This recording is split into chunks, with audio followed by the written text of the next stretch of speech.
All right, well, let's send these players on their way. Zach Thompson on your left, playing 5-color creativity with no losses and 1 draw. Max Hirsch on your right, completely undefeated at 5-0. We saw him defeat our Dillingham, our Grissa Shadow player earlier. Let's see if he can take down this matchup. Turn 1 Cigar to Zaid. Pass back. Thompson going to fetch, likely a Triumph. See which one he grabs. It'll indicate some of his holdings in hand. Goes and gets Rogren. That's Jeskai. So I guess that means white card is probably Leyline Binding. Well, if you look at Zach Thompson's list, there's a good amount of 1-mana interaction. Leyline Binding potentially being 1 mana, Lightning Bolt, and Spell Pierce. And getting Rogren Triumph allows you to find a tapped Triumph here that completes your domain and be able to cast any 3 of those cards. Yeah, we've actually seen it's a very common line in these Leyline Binding decks to go turn 1 fetch Triumph that taps for white, turn 2 fetch the completing Triumph, and then tapped, and then play a 1-mana Binding. So instead, Thompson goes for a Stomping Ground here. That means Wrenn and 6, yeah, which is, for my money, the best card in this deck.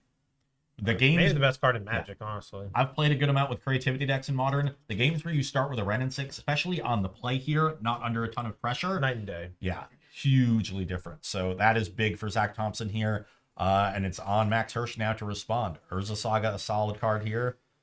And that is Esper Sentinel. Oh, I love this play. Yes. Okay, so we're going to just main phase Esper Sentinel and put a hammer on it. This is an 11/11, essentially a Thalia, Guardian of the Raven that you can never pay for.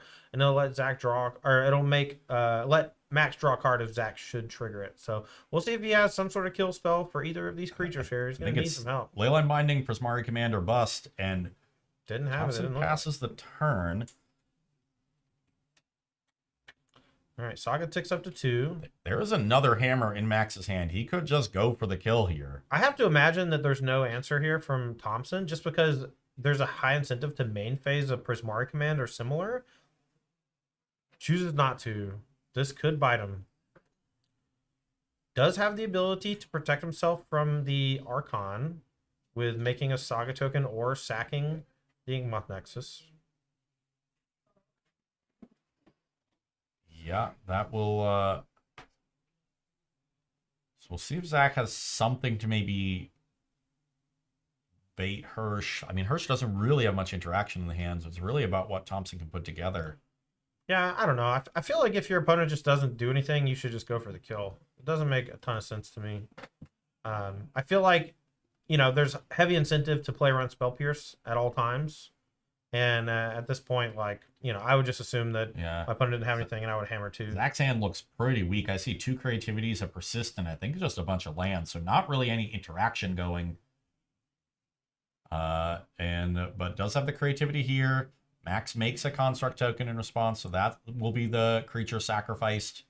I don't think the Esper Sentinel was triggered. Max might have missed that one. Yeah, he definitely missed the trigger on the Esper Sentinel, but he has lethal, right? He can activate Nexus and attack and then put a hammer on either unblocked. So yeah, he's just speeding through because he knows the game's over. Yeah, which is fine. I guess, no, you know what? I may have misspoke. The last turn, playing your hammer may put you in a spot where you are vulnerable to removal, where this play is completely invulnerable to the creativity. The fact that you beat creativity with this play is pretty big.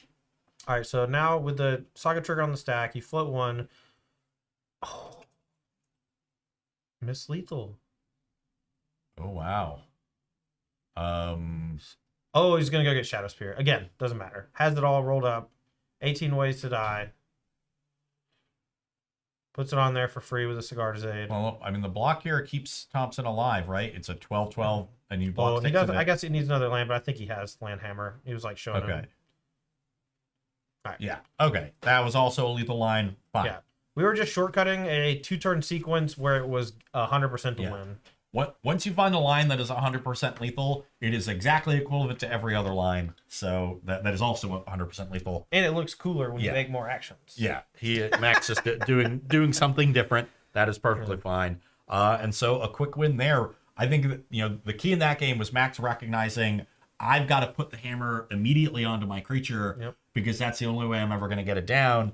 Was a risky play there. Yes. If Thompson had a Leyline Binding or a Prismari Command, he could have lost a lot of material, but you are still, guaranteed to draw a card there. Yeah. So you're not completely dead. You had the Urza Sagas, so I think that was a very good play. Had a lot of upside, as you saw, because Zach Thompson didn't have the answer, and the downside was relatively minimal, and that is the play that ends up winning Max Hirsch game 1 in this match. Now, 1 game away. If he's 6-0, he is a stone lock. Yeah, and maybe a stone lock for first place seed too, because I think most players in the next round are going to try to draw in. Yeah, and the players that are playing are X and 1, so yeah, could lock up that number 1 seed, which would be excellent for him. Yeah, 601 I can't imagine is not first seed. So, all Okay. right. As we get our sideboards here, let's take a look at the Hammer players sideboard first. Okay, Max Hirsch's sideboard. I see 2 Dranith Magistrate, 3 Sanctifier Envec, 1 Burnt and Forge Tender, 1 Blacksmith Skill, 2 March of Otherworldly Light, 2 Path Exile, 1 Spell Pierce, 1 Manriki Gusari, 1 Pithing Needle, and 1 Relic of Progenitus. Definitely like the 4th Spell Pierce. Yeah. Anything else you like though? It doesn't seem like a ton that you'd really want. Honestly, what do you think about March? March on a token, on any token for 1 mana, might just steal a game. I think I would rather just bring in Path, since that can answer Archon itself. an Archon that enters the battlefield. Or a Flip Fable or something. And stuff like that. And there's only 1 basic in the deck, so you're not going to get super punished. Tell me the 4-color deck plays a basic. Yeah, they play Basic Mountain. I could also potentially see The Relic to stop Persist. Sure. it's a low opportunity cost card. Maybe you'd rather just have Sanctifier at that point. Sanctifier is probably just good because it dodges all their removal. Yeah, I don't hate it does it. the dodge Leyland Binding. Sure. So, but maybe you want it as just a sticky threat. But yeah, not a great sideboard here. But I think Hirsch's main deck is already well set up with those 3 other copies of Spell Pierce in the starting 60. What are the cards in the main deck that you want to get out? Like I'm as a Hammer player, or as someone who's played Hammer before, but I'm not like super versed. Sideboarding is usually the part where I have the most trouble because you need to like maintain a high number of Hammer tutors creatures, and so you're playing this delicate dance of what's the worst card and how do you get out of the deck without disrupting your flow. Yeah, that's a tough one here. It really depends on how Max wants to approach the matchup. Does he want to be a little grindier? Does he want to move away from the sort of combo element of the deck? So it's really going to be a wait and see for me, because there's a lot of different ways you can approach it. All right, well, the players are starting here for game number 2. Thompson on the play. He's down a game. He's leading with Rogan Triumph. Passes to Max Hirsch.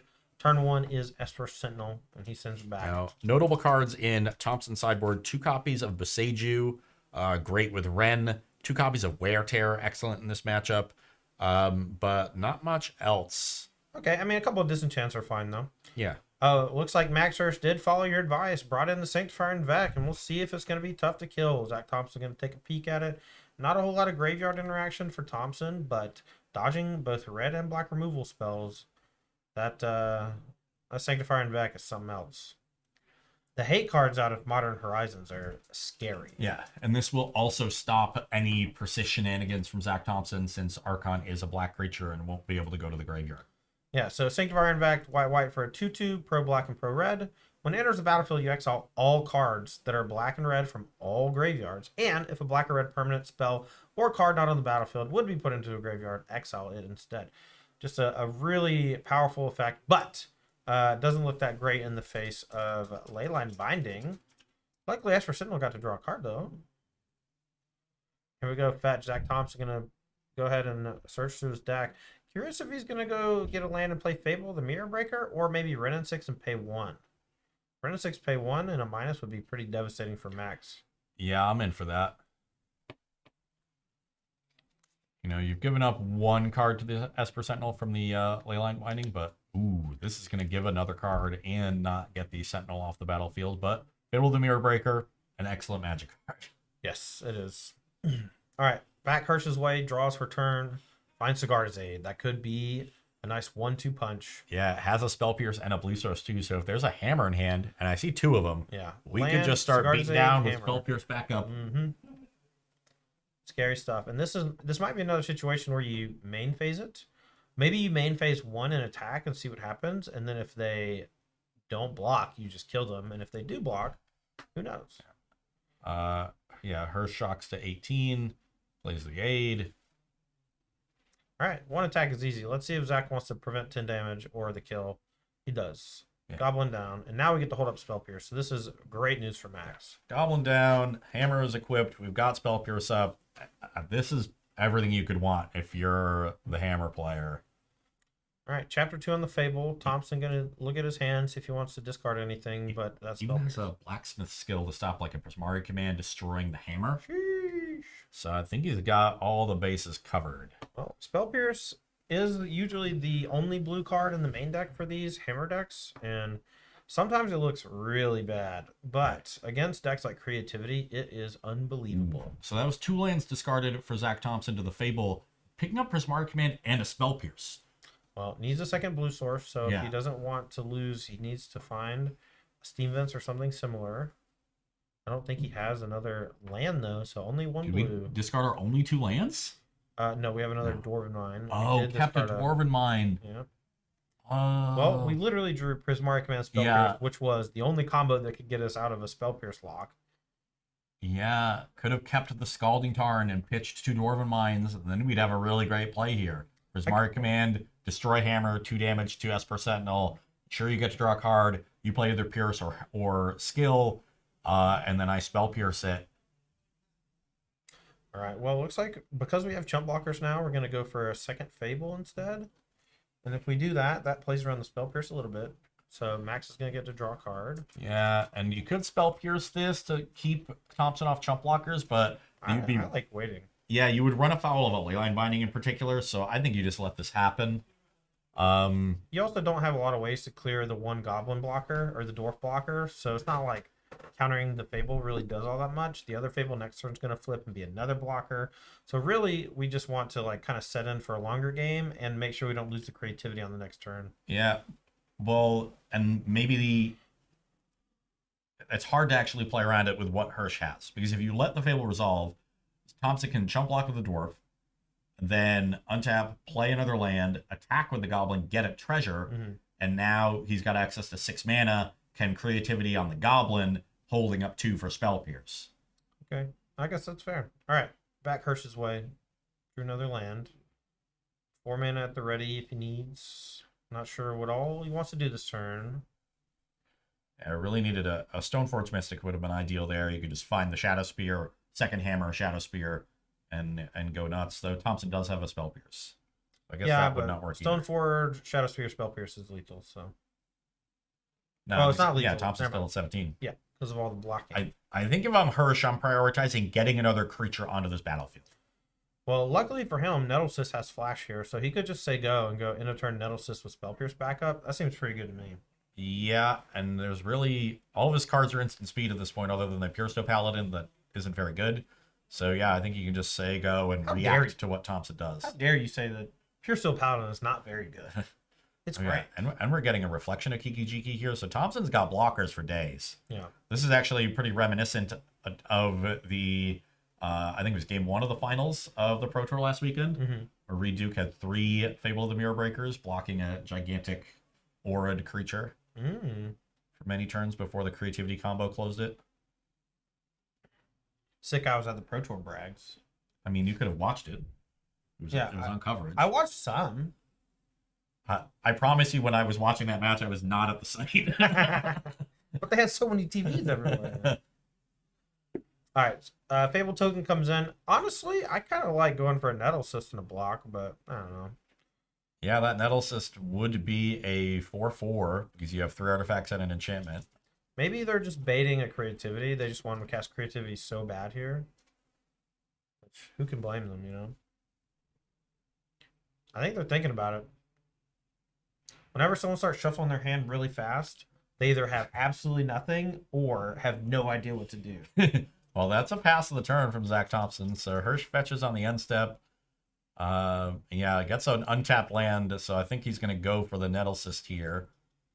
Yeah, Thompson does have a Prismari Command and a Binding, can cast both, and has Spell Pierce, and can cast only 2 of the 3, because one of the white sources is, or both white sources are also the only blue sources. Yeah, kind of awkward mana for Zach Thompson here as 2 lands that only produce red. All right, here comes Nettle Cyst. If I'm not mistaken, Sigarda's Aid's a May, so I don't think you have to attach. You are correct. So we can keep the germ around, which I believe is what Hirsch will want to do. Now, what's probably going to end up happening here is Prismari Command comes down, or targeting, like, I don't even know, maybe Shatter on the Esper Sentinel, and then I guess you can't kill the, or I guess you can. No, the Nettle Cyst counts the Sigarda's Aid, so it'd still be a 3/3. Okay, so this is coming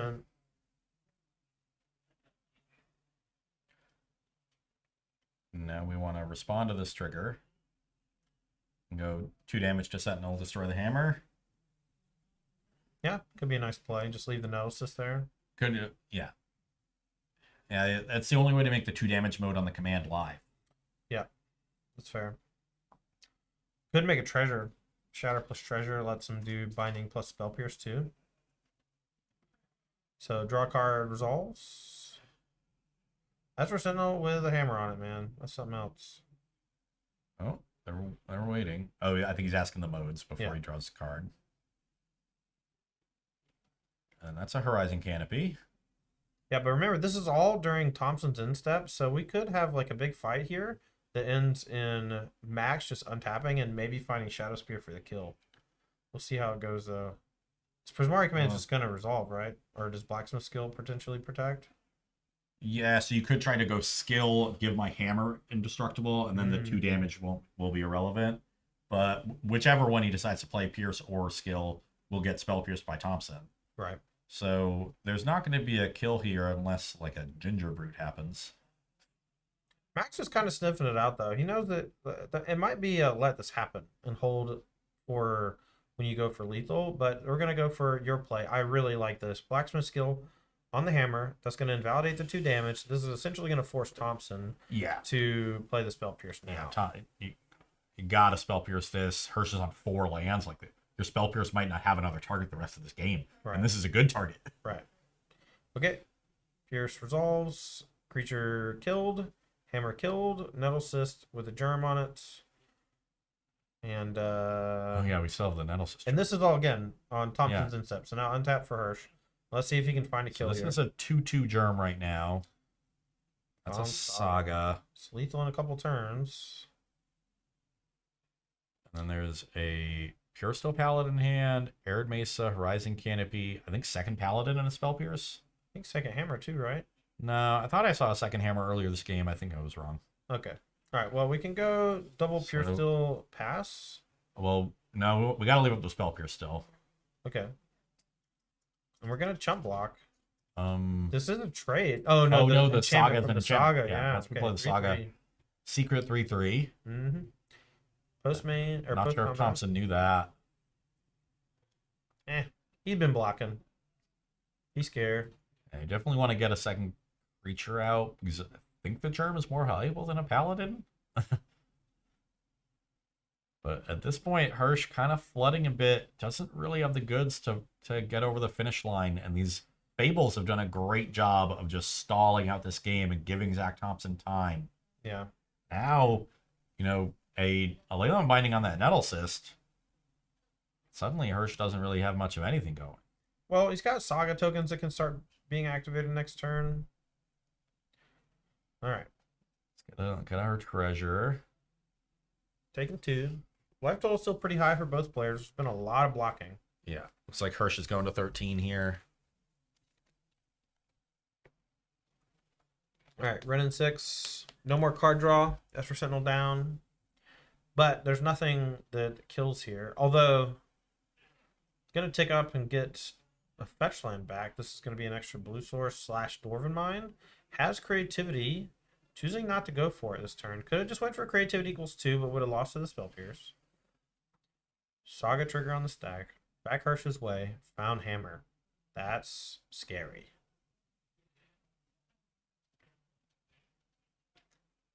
Yeah, hammer, a great draw. A lot of options here for Hirsch. We have binding plus creativity over the next 2 turns for Thompson. A recipe for success. Let's see if he can successfully navigate Hirsch's disruption. And might have enough resources here to creativity for 2 and still pay for the Pierce. Yeah, should be fine there. And 2 Archons is probably enough to lock this game up. You would think. We saw him win a game earlier that was pretty gross. All right, Hirsch here doing some math. Can still play a land. Deploys the Horizon Canopy. Now we can play another Pure Still, and then we can cast Hammer and draw 2 cards. And then equip the Hammer wherever we like. Said we're just going to smash with a Nettle Cyst, and we'll see if Thompson wants to block. So currently it's still a 3/3. Hammer plus an equip would make it a 14/14. Plus the Pure Steel would be 16 damage, so that's still short of lethal, even with no blocks from Thompson and no interaction. All right, well, looks like we're going to fetch here, so this is enough to warrant some action. Thompson going to go fetching. Going to get a Door of Mine, looks like. Maybe chump block. And I believe there's one more Dwarven Mine for Thompson. He discarded one earlier to the Fable. Yep, can still take up the Wren and get one in main phase. Play the Dwarven Mine, though. Yeah. Make a Dwarf. So 1 in deck, 1 in graveyard, but does have access to the one in graveyard via the Wren. Yeah. All right.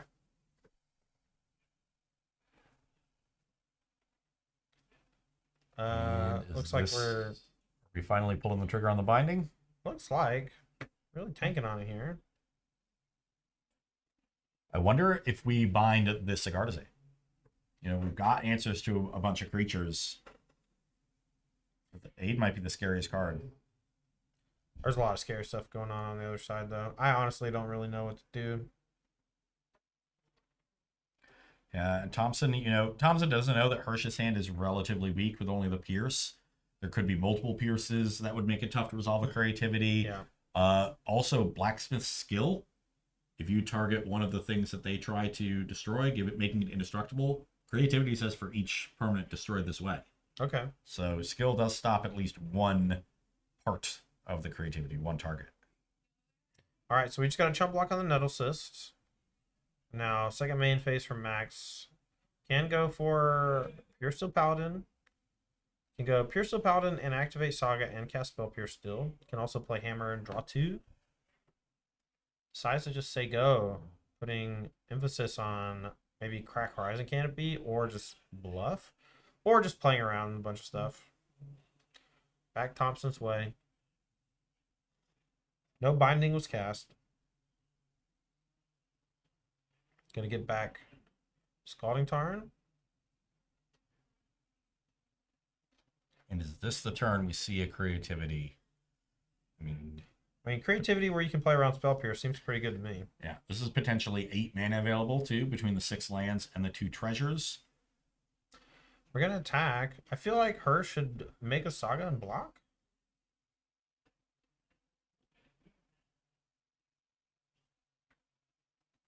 Maybe trying to Spell Pierce without getting double pierced back or something. I don't know. This is a weird extra level game. Yeah, there's just a lot of things that the players need to be wary of, and really neither of them has any information. Right. So it's a question of how scared you are, how well can you deduce your opponent's hand based on how they've played the rest of the game. Mm-hmm. I feel like if I was in either of these players' seats, I would have played a lot differently, and I would have been dead on either side by now. Goes to show you. A little too aggressive. Oh yeah, I'm a slammer. Yeah. All right, activate Saga. This is the block to eat a free token. So we're trading, right? Because there's only 2 artifacts. Sure, that's still fine. Could also just play Hammer, draw a card. After this, Thompson could potentially go 5 mana, creativity for 2 on one of my treasures and the reflection, and still have 2 mana left up from the second treasure and the 6th land to pay for a Spell Pierce. Okay. All right, here comes the fetch. Looks like there was no block from Hirsch. Yeah, thought better of it. Didn't want to bite. Didn't want to get pierced back and lose or whatever. Now, if there is, with the other Dwarven Mine, we could get the last one, make another token, and creativity for 3 with 2 mana up. You get pretty blown up by double pierce, but there can't be double pierce. There's only one blue source, so I think that's what Thompson's going to be going for.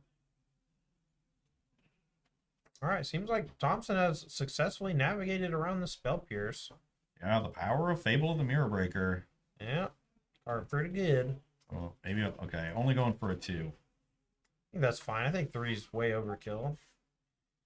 What are So we? these two, and then you can always activate Fable and copy it if you need. Yeah, the reflection will just give you a 3rd trigger. Okay. Yeah, less risky here. All right, I feel like this is resolving. Yeah, there's nothing in Her's hand that can do anything about it, and this is gonna... Oh, the reflection even potentially stops weird kills with Urza Saga finding Ginger Brute. You're gonna deal with the 2 creatures on Hirsch's battlefield right now. I guess there's 3 creatures there, so... Yeah, but the token has haste, so it can block. Yeah. All right, flipping off. Gonna find 2 Archons. Thompson's also going to 22 here. Gonna take 2 cards out of Hirsch's hand. Like, Yeah, the 2 cards out of hand is actually kind of brutal. I feel like we just have to pitch a Spell Pierce here now. I don't know if you... the so Spell Pierce is definitely gone. yeah, you absolutely have to sack both of the tokens. And then on your turn, I think you just go Paladin, Hammer, draw 2, Saga, look for Shadow Spear, and then hope you draw something to kill. Bounce Guards Day number 2, not really going to do it. Could do it, I guess, if Thompson goes for the Leyline Binding on the Cigardas Aid here. Yeah, and there's Leyline Binding here with mana to pay for Pierce still. Yeah. It's tough. So that was another reason for Thompson to not go full X=3 on the creativity. Yeah, well navigated here from Thompson. It felt like he was pretty behind early. Had to make some chump blocks, but those chump blocks bought him real time to recover in this game. All right. Leaves the Nettle Cyst over the Pure Steel Paladin. Interesting, considering he'll likely be able to freely equip. I guess the Germ has a higher natural power toughness. Alright, so Saga comes, or the Archon comes in, drains for 3 more. There's no Inkmoth Nexus, so dealing all this damage in one go seems very difficult. Alright. Raw's a Giver of Runes. Oh, and Thompson made that on his own end step, so it stays on the battlefield for this turn, that copy token. Heads up play. Yeah, because that is a haste creature to block potential Ginger Brute. Hirsch sees no way out of it. Well played from Zach. And going to a game 3, well played there from Zach, but the bad news is now you got to win a game on the draw. It's going to be tough to do against the old Hammer deck. The deck does some dirty stuff. But we haven't seen Zach with a Lightning Bolt in his opening hand. I think that's the card he'll want to see in his opener for this game. Yeah, for sure. Just give me a lightning bolt, please. We were playing FNM last night. My opponent revealed a Gigantha. Now it's like, I guess they're probably playing Ragavans, right? And so I look at my opening hand and play Murktide. I have Unholy Heat, Lightning Bolt. I'm like, easy keep. And over the first 4 turns, they played a bunch of Soulscar Mages and Monstrous Swiss Spears, and I killed every creature they played. So it feels good to play these 1-mana removal spells, and I'm sure that old creativity player is going to be looking to draw it. Yeah. Taking a look at some of the other matches going on right now. Jeffrey Hicks, one of our leaderboard players at 3-1-1 with Amulet Titan, won his match over Isn't Murktide, so he's still alive. Terry Gus on Rakdos Scam won, also at X11, still alive. Josh Engel, another creativity player. Max Turner, that was the Zoo player we saw earlier. They took down Ryan Hayes actually in round 2, moving up to 5-1. And Eric Rose on Isn't Murktide moving up to 5-1 with a win. So the top 8 starting to take shape. Looks like a lot of Murktide, a little bit of creativity sneaking in. But a little bit of spice here. We still got the Zoo deck going on. We got the Grixis Shadow deck going on. And old John Guy Lawrence McKee playing against Mono White Hammer right now.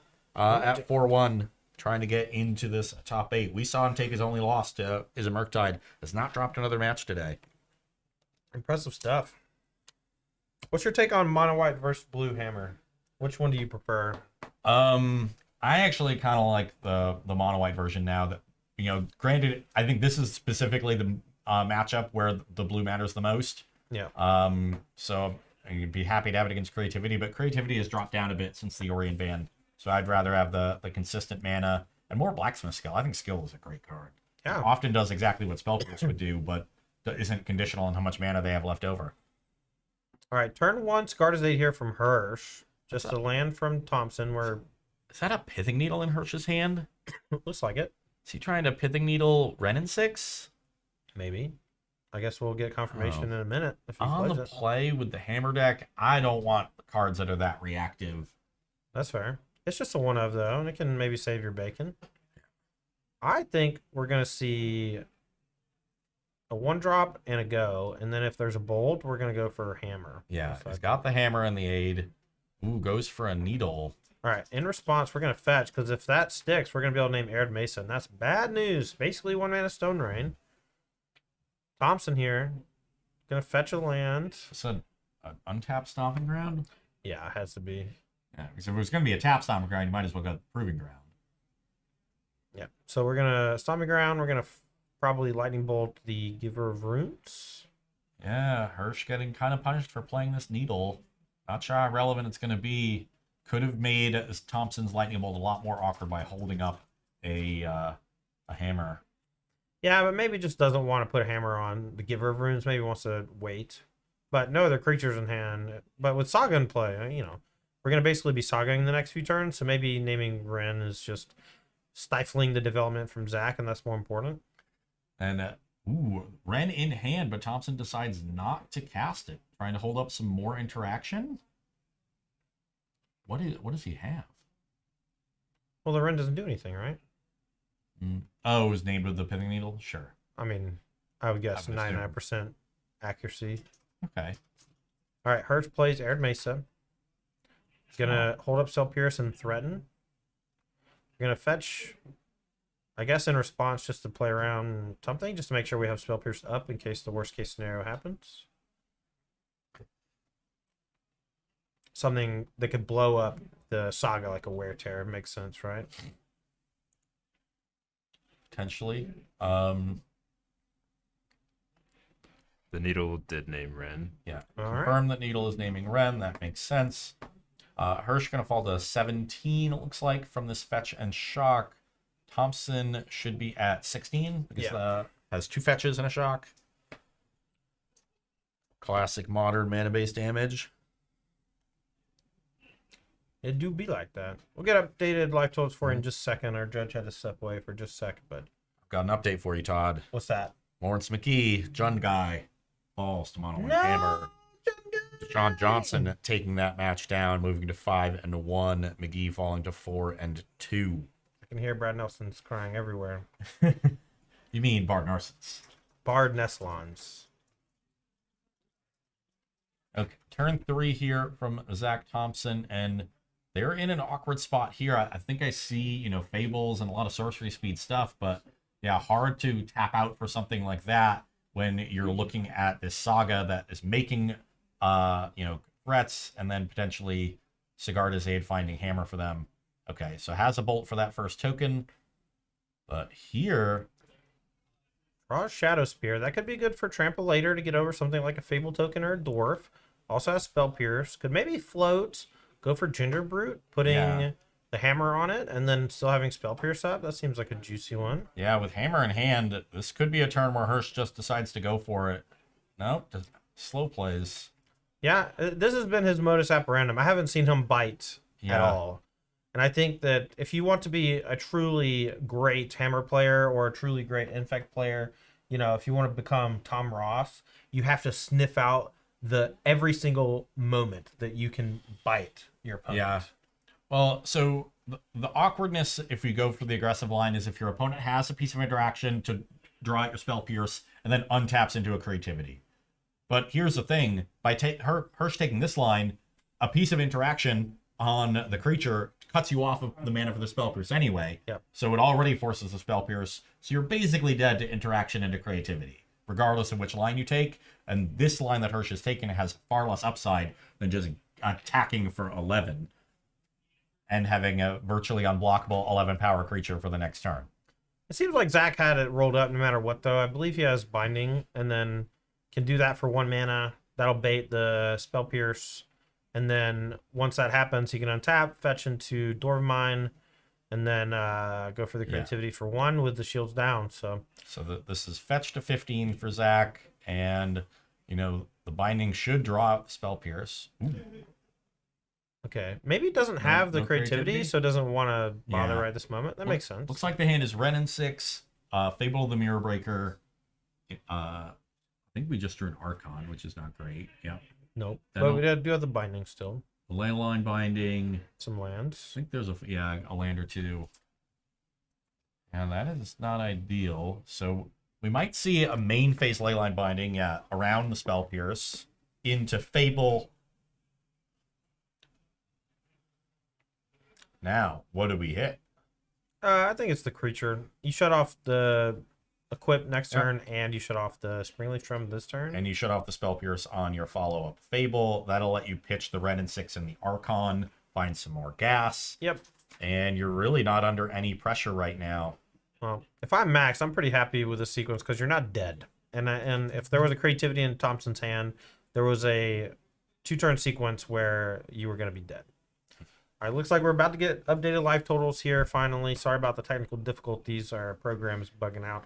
On your left, Zach Thompson, 5-color creativity, is at 13 life. On your right, Max Hirsch is at 17 with Hammer.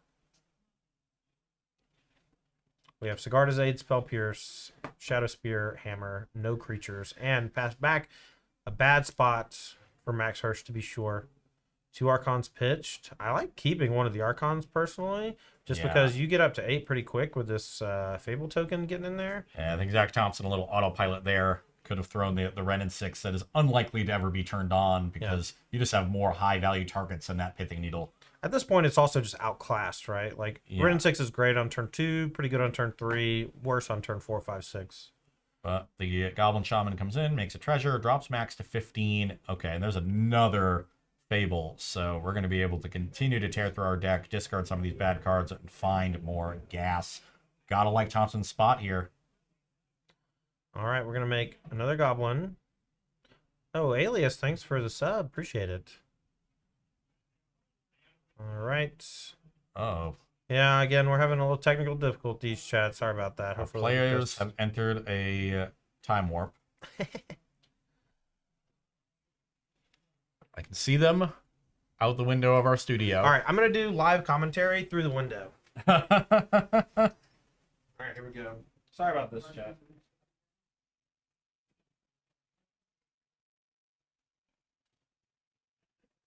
All right, we're back on Max's turn. Max plays Sanctifier and Vec. That's going to exile the Archons and give them a blocker for the Fable tokens. Ooh. Sanctifier and Vec is also a great thing to put your equipment on. Yeah, I agree. So that really limits Thompson's outsier of things to draw. Really needs to find Prismari commands or Leyline Bindings. Has a few things in the sideboard too that he can draw. Beseiju would be solid, as would Wear Tear. But the bolt's no longer particularly relevant. Okay, I think we are back live here. So chapter 3 for a Fable from Zach Thompson does find a Wear Tear. I believe that was the draw step for turn, and is now considering what, if anything, to discard to the second chapter of the other Fable. All right. But I think that's a Spell Pierce, a Wear Tear. Maybe already resolved the Fable. Because I see Petra Triumph in the graveyard. That probably got there from the Fable discard. But looks like Zach did find some relevant pieces of interaction here. The Wear Tear especially. The issue for Zach is he can't really get through and continue pressuring Hirsch's life total. Now our life totals on the screen are updated. Yes. Looks like we are back in business. All right. So At this point, we are in Zach Thompson's main phase, and we have Wear Tear that we can fuse. We can blow up Sigarda's Aid and the Pithy Needle and then go for a Ren and 6. But instead of the Pithy Needle, might want to blow up the Springleaf Drum to constrict the mana. Decides to go for the Needle to unlock the Ren. Can pay for Spell Pierce, so Max Hirsch's defenses are somewhat down. Gonna go for, in response, we're gonna play a Hammer. And that's gonna meet a Spell Pierce, but we might meet a Spell Pierce back with only 1 mana up. And we do. Alright, that Okay. resolves. Hammer on the Sanctifier Invect. That cannot be blocked. That is 12 damage, and with the Shadow Spear in hand, I think this might actually be game. Is Hirsch stealing this game again? Looks like Thompson just got a little aggressive with that Wear Tear. Used it on some things that weren't as important just because they were there, and Hirsch is going to punish him. I don't know what the last card is from Thompson, It's but Ren and 6. He kept it yeah, over it's the Archon. the Ren and 6. Yep. Imagine if he had kept the Archon 4 turns ago and just went attack, make 2 treasures, play an Archon with Spell Pierce backup. How different is this game? Certainly not over in favor of Max Hirsch. Well, wouldn't he? See, would he still have been 1 short, right? I don't know, man. 'Cause he He would could at have had least 5 cast lands and 2 Archon. Spell Pierce treasures. doesn't help. I think he would have been 1 short of the Archon, but He burned a treasure before casting that. He spent all of his mana this turn to play Wear Tear, so. Alright, Oh, no yeah. cards in hand. We're going to go Sigarda's Aid. We're going to go Shadow Spear. Sigarda's Aid somewhat unnecessary. We can just equip the Shadow Spear normally, but might as well get it out there. And wow, Max Hirsch Yeah, locking stealing up a the game 6-0. again. We saw him steal a game against Dylan Ham earlier, and I think Zach Thompson going to be kicking himself for casting that Wear Tear when he did. Yeah, that was tough, man. I don't really know how you're supposed to get out of the situation that you put yourself in, but if you make a couple of decisions differently in the early turns as the creativity player, you might find a way to win that game. It's tough, though. I mean, at 5-0, you got paired... Max got paired down to a 401, so the creativity player not knocked out yet, just 4-1-1, so may still be able to win the last round in top 8. Yeah, that is the good see. news. But the good news for Max Hirsch is that 6-0 is likely first seed, even with a loss next round, but likely going to draw next round. Yeah, he is a 100% locked. I think Ryan Winans and Gabriel Bolanek are 2 players on table 1 that drew this round, are very likely in. So that was going to leave you with, our 3 most represented decks in the field, all represented in the top 8 in Murktide, Rhinos, and Hammer.